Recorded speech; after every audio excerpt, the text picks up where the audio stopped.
ಶ್ರೀಕೃಷ್ಣ ಆಲನಹಳ್ಳಿಯವರು ಬರೆದಿರುವ ಕಾಡು ಅಧ್ಯಾಯ 3. ಹಬ್ಬ ಮುಗಿದ ಹೊತ್ತಾರೆ ಎದ್ದು ಕೂತ ಕಿಟ್ಟಿಗೆ ಇನ್ನೂ ಹಬ್ಬದ ಸಂಭ್ರಮ ಮುಗಿದಿಲ್ಲ. ಆಗಲೇ ಸ್ಕೂಲಿಗೆ ಹೋಗುವುದು ಅಂದರೆ ಕಿರಿಕಿರಿ. ಹೇಗಾದರೂ ತಪ್ಪಿಸಿಕೊಳ್ಳಲು ನೆಪ ಹುಡುಕುತ್ತಾ ಮುಖ ತೊಳೆಯದೆ ಓದುವವನ ಹಾಗೆ ಪುಸ್ತಕ ಹಿಡಿದು ಕೂತ. ಚಾವಡಿ ಮನೆಯನ್ನಾಗಿ ಸ್ಕೂಲಿಗೆ ಹೊರಟು ಬಂದಳು. ಕಿಟ್ಟಿಗೆ ಕಷ್ಟಕ್ಕಿಟ್ಟುಕೊಂಡಿತ್ತು. ಏನು ಮಾಡೋದು? ಅಷ್ಟರಲ್ಲಿ ಮಾವ, "ಒತ್ತಾಯ್ತೋ ಕಿಟ್ಟಿ" ಎಂದರು. ದಿನವೂ ನಾಗಿ ಬಂದ ಮೇಲೆಯೇ ಕಿಟ್ಟಿ ಹೊರಡುವುದು. ಬೇರೆ ದಾರಿ ಕಾಣದೆ ಎದ್ದು ಮುಖ ತೊಳೆದು ಬಂದು ಒಂದಿಷ್ಟು ತಿಂದು ಹೊರಟ. ಅತ್ತೆ ಕಿರುಮನೆಗೆ ಕರೆದು ಉಳಿದ ಬತ್ತಾಸು ಸಕ್ಕರೆ ಕಟ್ಟಿ ಜೇಬಿಗೆ ತುಂಬಿದರು. ಕಿಟ್ಟಿ ಮತ್ತೆ ಗೋಡೆ ಬೀರುವಿನ ಬಾಗಿಲು ಬಿಚ್ಚಿದ. ಲೆಕ್ಕ ಮಾಡಲಾಗದಷ್ಟು ಸಾಮಾನುಗಳ ರಾಶಿ. ಮೆಲ್ಲಗೆ ಅದರೊಳಗಿನಿಂದ ಕಡ್ಡಿ ಪೊಟ್ಟಣ ತೆಗೆದ. ಅದರೊಳಗಿದ್ದ ಜೀವ ಬದುಕಿದೆಯೋ ಇಲ್ಲವೋ ಅಂತ ನೋಡಿದ. ಹಬ್ಬದ ಸಿರಿಯಲ್ಲಿ ಮೊನ್ನೆಯಿಂದ ಅದು ಮರ್ತೇ ಹೋಗಿತ್ತು. ಮಿರಿಮಿರಿ ಮಿಂಚುತಲೆಯ ಹಸಿರು ರೆಕ್ಕೆಗಳ ಒಣದುಂಬಿ ಅಂಗೈ ಮೇಲೆ ಇಟ್ಟಾಗ ಅದು ತಲೆ ಕೆಳಗಾಗಿದ್ದರೂ ಒಂದು ಕಾಲನ್ನೂ ಅಲ್ಲಾಡಿಸದೆ ಸೆಟೆದುಕೊಂಡಿತ್ತು. ಸತ್ತಿದೆ ಅಂತ ನಿರ್ಧರಿಸಿದ ಕಿಟ್ಟಿ ಅದನ್ನು ಆಚೆಗೆ ಎಸೆದು ಬಿಡಲು ಹಾಗೆ ಕೈಯಲ್ಲೇ ಹಿಡಿದು ಬಾಗಿಲು ಮುಚ್ಚಿದ.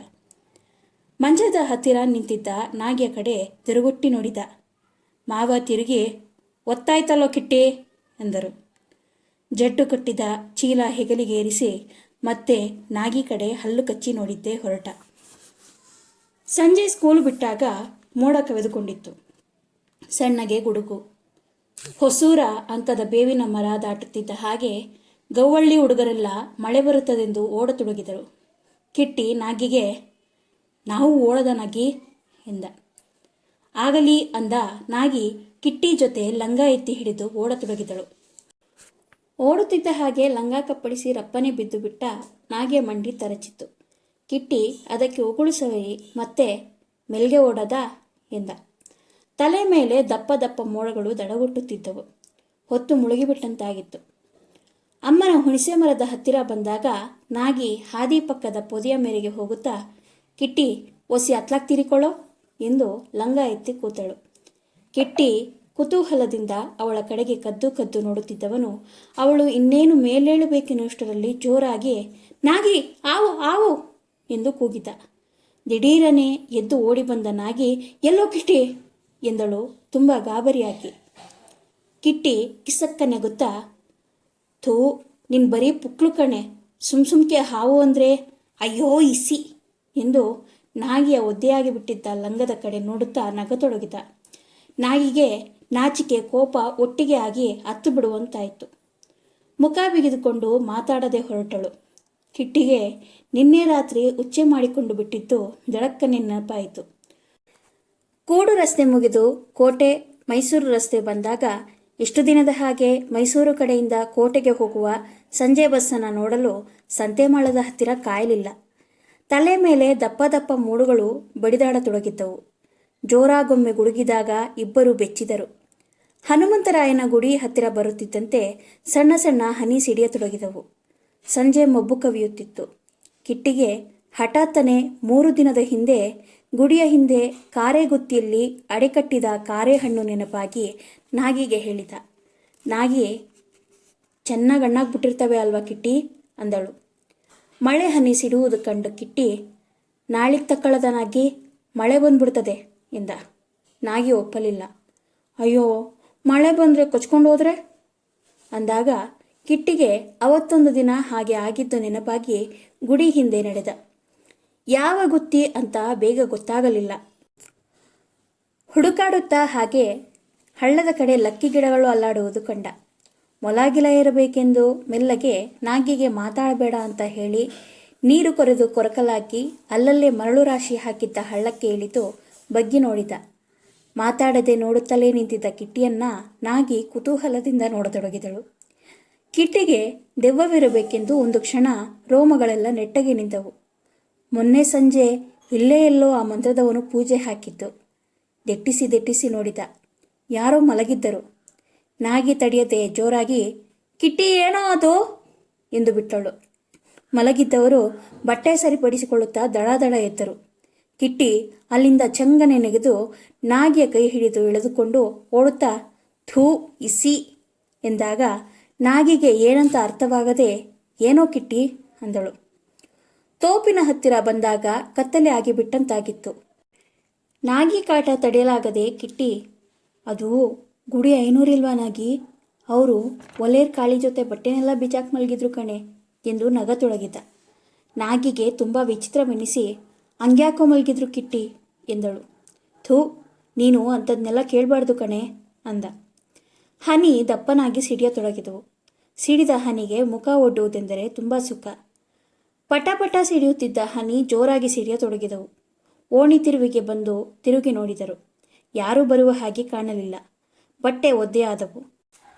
ದೊಡ್ಡರಸ್ಸೆ ಕಾಡಿನ ಕಡೆಯಿಂದ ಬಂದು ಸೇರಿಕೊಳ್ಳುವ ಓಣಿಯಲ್ಲಿ ತಮ್ಮ ಹಟ್ಟಿ ದ್ಯಾವ ಆಡು ಮೇಯಿಸಿಕೊಂಡು ಹೋಗುತ್ತಿದ್ದುದನ್ನು ನೋಡಿ ನಾಗಿ ಅವನ ಜೊತೆ ಓಡಿದಳು. ಕಿಟ್ಟಿಯು ಸ್ವಲ್ಪ ದೂರ ಆಡಿನ ಹಿಂದೆ ನಡೆದು ಓಣಿಯ ಕಂಡಿಯೊಳಗಿನ ದಾರಿ ಹಿಡಿದ. ಊರಿಂದ ಬೇರೆಯಾಗಿ ಗುಡ್ಡದ ಬೆನ್ನಿಗಿದ್ದ ತಮ್ಮ ಹಟ್ಟಿಗೆ ಓಡತೊಡಗಿದ. ಹಟ್ಟಿಗೆ ಬಂದಾಗ ಕಿಟ್ಟಿ ಪೂರ ಒದ್ದೆಯಾಗಿ ಬಿಟ್ಟಿದ್ದ.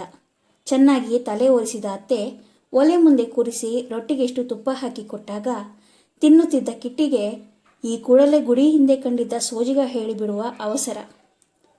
ಹಿಂದಲ ಹಟ್ಟಿಯಲ್ಲಿ ಲೋಂಪಿ ಹಸ ಕರೆದುಕೊಳ್ಳಲು ಕೂಗಿಕೊಳ್ಳುತ್ತಿದ್ದ. ಅತ್ತೆ ಹಸು ಕರೆಯಲು ಹೊರಟರು. ರೊಟ್ಟಿ ಅರ್ಧ ತಿಂದು ತುಪ್ಪ ತೀರಲು ಅಲ್ಲೇ ಇಟ್ಟು ಹೊರಗೆ ಬಂದ. ಹಟ್ಟಿ ಬಾಗಿಲ ಸಮೀಪ ಗಾಡಿ ಎತ್ತು ಕಟ್ಟಲು ಇದ್ದ ಕೊಟ್ಟಿಗೆ ಮೂಲೆಯಲ್ಲಿ ಬೆಂಕಿ ಹಾಕಿಕೊಂಡು ಕೂಲಿಗೆ ಬಂದಿದ್ದ ಆಳುಗಳೆಲ್ಲ ಬೆಂಕಿ ಕಾಯುತ್ತಾ ಕೂತಿದ್ದರು. ಮಾವ ಹಜಾರದ ಮಂಚದ ಮೇಲೆ ಕಂಬಳಿ ಹೊದ್ದು ನಾಳೆ ಕೆಲಸದ ವಿಷಯ ಆಳುಗಳಿಗೆ ಹೇಳುತ್ತಿದ್ದರು. ಮಾವ ಕಾಣದ ಹಾಗೆ ಮೆಲ್ಲಗೆ ಕೊಟ್ಟಿಗೆಗೆ ಜಿಗಿದ. ಕಿಟ್ಟಿ ಬೇಗ ಗುಡಿ ಹಿಂದೆ ಕಂಡದ್ದನ್ನು ಅವರಿಗೂ ಹೇಳಿಬಿಡಬೇಕೆಂದು ಬಂದು ನಿಂತ. ದಿನವೂ ಕಾಡಿಗೆ ಆಡುವುದನ ಕಾಯಲು ಹೋಗಿ ಬರುವ ಆಳುಗಳು ಏನಾದರೊಂದು ಕತೆ ಹೇಳುತ್ತಲೇ ಇದ್ದರು. ಮೈಯೆಲ್ಲ ಕಿವಿಯಾಗಿ ಕೂತು ಕೇಳುತ್ತಿದ್ದ ಕಿಟ್ಟಿಗೀಗ ತಾನು ಕಂಡಿದ್ದನ್ನು ಹೇಳಬೇಕೆನಿಸಿತ್ತು. ಬೊಬ್ಬರಸಿ, ಕರಿಯ, ನಂಜ ಇನ್ನೂ ಯಾರ್ಯಾರೋ ಕಿಟ್ಟಿ ಬಂದು ನಿಂತದ್ದು ಕಂಡು ಅವನಿಗೂ ಬೆಂಕಿ ಕಾಯಲು ಜಾಗ ಬಿಟ್ಟರು. ಎಲ್ಲರ ಬಟ್ಟೆಯೂ ಒದ್ದೆಯಾಗಿ ಬಿಟ್ಟಿದ್ದವು. ಅವರೆಲ್ಲ ಬೆಂಕಿಯಲ್ಲಿ ಒಣಗಿಸಿಕೊಳ್ಳುತ್ತಾ ಏನೇನೋ ಮಾತಾಡುತ್ತಿದ್ದರು. ಮೊನ್ನ ಬೂದಿಯೊಳಗೆ ಕಾಲು ಚಾಚಿ ಪಿಳಿ ನೋಡುತ್ತಾ ಬಿದ್ದಿತ್ತು. ಕಿಟ್ಟಿ ಬಂದ ತಕ್ಷಣ ಅವನ ತುಪ್ಪದ ಕೈವಾಸನೆಗೆ ಎದ್ದು ನಿಂತು ಅವನ ಕೈ ನೆಕ್ಕತೊಡಗಿತು. ಕಿಟ್ಟಿ ಮೆಲ್ಲಗೆ ಮಾತು ತೆಗೆದು ಕಂಡಿದ್ದನ್ನು ಹೇಳಿಬಿಟ್ಟ. ಎಲ್ಲರೂ ಗೊಳ್ಳನೆ ನಕ್ಕು ಬಿಟ್ಟರು. ಪೆಚ್ಚಾಗಿ ನಿಂತ ಕಿಟ್ಟಿ, ಮಾವ ಏನ್ರಲ್ಲ ಅದು ಎಂದರು. ಯಾರೊಬ್ಬರು ಬಾಯಿ ಎರಡು ಮಾಡದೆ ಕೂತೇ ಇದ್ದರು. ಕಡೆಗೆ ಮಾವನ ಕೂಡ ತುಂಬ ಸಲಿಗೆ ಇದ್ದ ಹೊಲೇರ ಕರಿಯ ಜೋರಾಗಿ ತಾನು ಹೇಳಿದ್ದನ್ನು ಹೇಳಿಬಿಟ್ಟಾಗ ಕಿಟ್ಟಿಗೆ ಮಾವ ಏನು ಮಾಡಿಬಿಡ್ತಾರೋ ಅಂತ ಭಯವಾಯಿತು. ಮಾವ ಕರೆದೇ ಬಿಟ್ಟರು. ಬಾಯಿ ಒಣಗಿತ್ತು. ಮತ್ತೆ ಕರೆದರು. ಹೋಗದಿದ್ದರೆ ಇನ್ನು ಎಲ್ಲಿ ಅಂದುಕೊಂಡು ಭಯದಿಂದ ಹತ್ತಿರ ಹೋಗಿ ನಿಂತಾಗ ಕಪಾಳಕ್ಕೊಂದು ಬಿಗಿದರು. ಕಿಟ್ಟಿ ಕಿರಿಚಿಕೊಂಡ. ಹಸು ಕರೆಯುವುದು ಬಿಟ್ಟು ಬಂದ ಅತ್ತೆ ಕೋಣೆಗೆ ಕರೆದೊಯ್ಯುತ್ತಾ ಏನು ಮಾಡಿದ್ಯೋ ಎಂದರು. ಕಿಟ್ಟಿ ಬೈದೇ ಬಿಕ್ಕುತ್ತಾ ಕೂತ. ಹೊರಗೆ ಬಂದ ಆಳುಗಳನ್ನೆಲ್ಲ ಕೇಳಿದರು. ಯಾರೋ ತುಟಿಪಿಟಿಕನ್ನಲಿಲ್ಲ. ಒಳಗೆ ಬಂದು ಅರ್ಧ ತಿಂದು ಬಿಟ್ಟಿದ್ದ ರೊಟ್ಟಿಗೆ ಇನ್ನಷ್ಟು ತುಪ್ಪ ಹಾಕಿ ಕೇಳಿದಾಗ ನಡೆದದ್ದು ಹೇಳಿದ. ತಾನು ಹೇಳಿದ್ದು ಕಂಡು ಅತ್ತೆಯೂ ನಕ್ಕದ್ದು ಕಿಟ್ಟಿಗೆ ಖುಷಿಯಾಯಿತು. ಹಳ್ಳದೊಳಗೆ ಅವರು ಹಂಗ್ಯಾಕೆ ಮಲಗಿದ್ದರು ಅಂತ ಅತ್ತೆಯನ್ನೇ ಕೇಳಬೇಕೆಂದು ಯೋಚಿಸಿದ್ದ ಕಿಟ್ಟಿ. ಅಷ್ಟರಲ್ಲಿ ಅತ್ತೆ, ಅದೆಲ್ಲ ಯಾರತ್ರನೂ ಹೇಳ್ಬಾರ್ದು ಕಿಟ್ಟಿ, ಪೋಲಿ ಅಂತಾರೆ ಎಂದಾಗ ಕಿಟ್ಟಿ ಯಾಕೆ ಎಂದ. ಕಿಟ್ಟಿಗೆ ಏನು ಉತ್ತರ ಕೊಡಬೇಕೋ ಹೊಳೆಯದೆ, ನೋಡಪ್ಪ ಒಳ್ಳೆಯವರು ಅಂದರೆ ಅಂಥದ್ದೆಲ್ಲ ಮಾತಾಡಬಾರ್ದು, ಆಯಿತು ರೊಟ್ಟಿ ತಿನ್ನು ಅಂದರು. ಕಿಟ್ಟಿ ಇವರಲ್ಲೇ ಯಾಕೆ ತಾನಿನ್ನೂ ಚಿಕ್ಕವನು ಅಂತ ಏನೂ ಹೇಳಲ್ಲ ಅಂತ ಯೋಚಿಸಿ ಬೇಗ ಬೆಳೆದು ದೊಡ್ಡವನಾಗಿ ಬಿಟ್ಟರೆ ಎಷ್ಟು ಮಜವಾಗಿರುತ್ತದೆ ಅಂತ ದೊಡ್ಡವನಾಗುವುದನ್ನೇ ಬಯಸುತ್ತಾ ರೊಟ್ಟಿ ತಿನ್ನದೆ ತುಪ್ಪ ನೆಕ್ಕತೊಡಗಿದ. ಸಿವರಾಡುತ್ತಿದ್ದ ಮಳೆ ಹನಿ ನಿಂತಿತ್ತು. ಕೊಟ್ಟಿಗೆ ಬೆಂಕಿಯು ಕುಂದುತ್ತಾ ಬಂದು ಅಲ್ಲಿ ಮೊಣ್ಣ ಒಂದೇ ಮೈಮೇಲೆ ಬಂದು ಕೂರುತ್ತಿದ್ದ ರೆಕ್ಕೆ ಬಂದ ಗೆಜ್ಜಲು ಹುಳುಗಳನ್ನು ಗಬಕ್ಕನೆ ಹಿಡಿದು ನುಂಗುತ್ತಿತ್ತು. ಹಜಾರದ ತೊಲೆಗೆ ಕಟ್ಟಿದ್ದ ಲಾಟಿನ ಬೆಳಕು ಅಂಗಳ ಕೊಟ್ಟಿಗೆ ಊರಿಗೆ ಮಂದವಾಗಿ ಚೆಲ್ಲಿತ್ತು. ಆಳುಗಳೆಲ್ಲ ಊಟಕ್ಕೆ ಕೂತರು. ಅತ್ತೆ ಒಬ್ಬರೇ ಎಲ್ಲರಿಗೂ ಇಕ್ಕಬೇಕು. ಮಾವ ಉಂಡು ಸಣ್ಣ ಲ್ಯಾಂಪನ್ನು ಮಂಚದ ಮೇಲಿಟ್ಟುಕೊಂಡು ಲೆಕ್ಕ ಬರೆಯುತ್ತಿದ್ದರಿಂದ ಓದುವುದು ತಪ್ಪಿತೆಂದು ಕಿಟ್ಟಿ ಖುಷಿಯಾದ. ಮೆಲ್ಲಗೆ ಹೋಗಿ ಗೋಡೆ ಬೀರುವಿನ ಬಾಗಿಲು ತೆರೆದ. ಸದ್ದಾಗದಂತೆ ಗೆಜ್ಜುಗಗಳನ್ನೆಲ್ಲ ಎಣಿಸಿದ. 20 ಒಡ್ಡಿಯಾಗಿದ್ದವು. ಆಯ್ತವಾರ ಯಾವತ್ತು ಅಂತ ಯೋಚಿಸಿದ. ದರಿದ್ರದ ಸ್ಕೂಲಿಗೆ ಒಂದೇ ದಿನ ರಜೆ. ಶನಿವಾರವೂ ಒಪ್ಪತ್ತು ಹೋಗಲೇಬೇಕು. ಅವತ್ತೇ ತೋಟದಲ್ಲಿ ನಳ್ಳಿ ಹಿಡಿಯುವುದು, ಹಕ್ಕಿ ಹಿಡಿಯಲು ಸಿಡಿ ಒಡ್ಡುವುದು, ಎಮ್ಮೆ ಗುಂಡಿಯಲ್ಲಿ ಈಜಾಡುವುದು, ಹೀಗೆ ಏನೇನೋ ಮಾಡಬೇಕಾದನ್ನೆಲ್ಲ ಯೋಚಿಸುತ್ತಾ ನಿಂತ. ಉಂಡು ಎದ್ದ ಆಳುಗಳೆಲ್ಲ ಅಂಗಳದ ಕಲಗಚ್ಚಿನ ದೋಣಿಯಲ್ಲಿ ಕೈ ತೊಳೆಯುತ್ತಿದ್ದಾಗ 3-4 ಜನ ಬೀದಿ ಕದ ನೂಕಿ ಗೌಡ್ರೆ ಎಂದು ಕೂಗಿದ ಕೂಡಲೇ ಮೊಣ್ಣ ಆರ್ಭಟಿಸುತ್ತಾ ಓಡಿತು. ಬುಂಡೇಮಾದನ ಸದ್ದು ಕೇಳಿ ಬಾಲ ಮುದ್ರಿಕೊಂಡಿತು. ಅವರೆಲ್ಲ ಅಂಗಳಕ್ಕೆ ಬಂದು ನಿಂತು ಮಾವನಿಗೆ ನ್ಯಾಯ ಆದೆ, ಚಾವಡಿ ತಕ್ಕೀಗ್ಲೇ ಬರಬೇಕಂತೆ ಎಂದರು. ಬುಂಡೇಮಾದ ಆಗ್ಲೇ ಕೆರೆ ಅಟ್ಟಿ ಬುದ್ಧಿಯವರು ದೊಡ್ಡಗೌಡ್ರು ಎಲ್ಲ ಬಂದ್ಬಿಟ್ಟವ್ರೆ ಅಂದ. ಕಿಟ್ಟಿಗೆ ಚಾವಡಿ ನ್ಯಾಯ ಅಂದರೆ ಸಾಕು ಹಾರಿಬಿಡುತ್ತಿದ್ದ.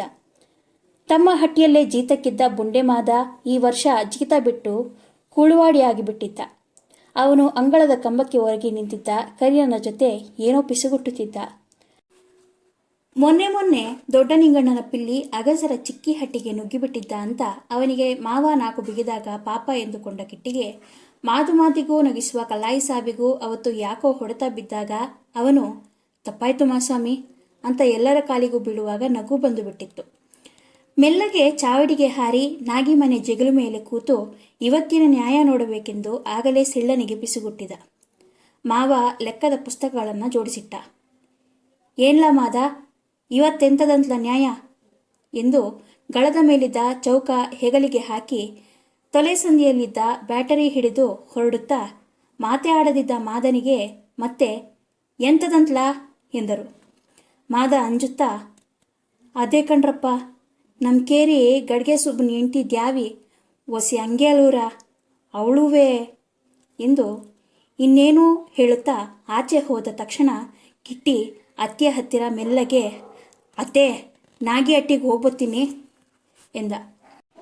ಮಳ್ಳ ನಂಗೊತ್ತಿಲ್ವೇನೋ, ಚಾವಡಿ ಹತ್ರ ಏನಾರ ಅದೇ ಅಂದರೆ ಸಾಕು. ಹೋಗ್ಲಿ ಇವತ್ತು ಅಲ್ಲಿಗೆ ಬೇಡ, ಏನೇನೋ ಕೆಟ್ಟದ್ದೆಲ್ಲ. ಮಾತು ಮುಗಿಸುವ ಮುಂಚೆ ಕಿಟ್ಟಿ ಸೀರೆ ಜಗ್ಗುತ್ತಾ ಹೋಯ್ತೀನಿ ಎಂದು ಕಾಡತೊಡಗಿದ. ಕಡೆಗೆ ಮಕ್ಕಳಲ್ವಾ ಅಂತ ಸಿಳ್ಳನ ಜೊತೆ ಮಾಡಿ ಕಳಿಸುತ್ತಾ ಬೇಗ ಬಂದ್ಬಿಡಿ ಎಂದರು.